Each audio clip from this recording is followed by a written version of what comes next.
സിനിമയുടെ നിർമ്മാണത്തുക സംബന്ധിച്ച കണക്കുകൾ പുറത്തുവിടുന്നതിൽ യോജിപ്പോ വിയോജിപ്പോ ഇല്ലെന്ന് തിയേറ്റർ ഉടമകളുടെ സംഘടന ഫിയോക്. ഈ കാര്യത്തിൽ സിനിമാ സംഘടനയായ അമ്മ അന്തിമ തീരുമാനമെടുക്കട്ടെ. കുഞ്ചാക്കോ ബോബന്റെ ഓഫീസർ ഓൺ ഡ്യൂട്ടി സാമ്പത്തികമായി നേട്ടമുണ്ടാക്കിയ ചിത്രമാണ്. തിയേറ്റർ ഉടമകൾ ഒരിക്കലും തള്ളിപ്പറയില്ല. പുതിയ നിർമ്മാതാക്കളെ കുഴിയിൽ ചാടിക്കാൻ സിനിമാ മേഖലയിൽ ഇടനിലക്കാർ പ്രവർത്തിക്കുന്നുണ്ടെന്നും തിയേറ്റർ ഉടമകളുടെ സംഘടന കുറ്റപ്പെടുത്തി. സിനിമാ മേഖല നേരിടുന്ന പ്രശ്നങ്ങൾ സർക്കാരിനെ അറിയിച്ചിട്ടുണ്ടെന്നും ആവശ്യങ്ങൾ അംഗീകരിച്ചില്ലെങ്കിൽ ജൂൺ 1 മുതൽ നടത്താൻ തീരുമാനിച്ചിരുന്ന സൂചനാ സമരം നടത്തുമെന്നും സംഘടനാ ഭാരവാഹികൾ അറിയിച്ചു.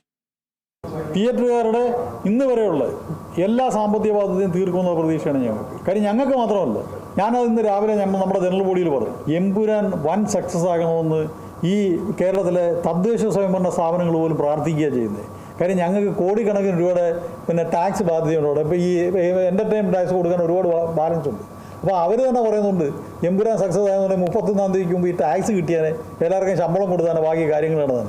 അങ്ങനെ ഓരോ മേഖലയിലുള്ളവർ ക്ഷേമനിധി ബോർഡ് നമ്മുടെ ചെയർമാൻ ശ്രീ മധുബാബു പറയുന്നുണ്ട് എമ്പുരാൻ വൻ സക്സസ് ആകണമെന്ന്. കാര്യം അദ്ദേഹത്തിന് കോടിക്കണക്കിന് രൂപ കുടിശ്ശിക കൊണ്ട് തിയേറ്ററുകാരിൽ നിന്ന് കിട്ടാൻ.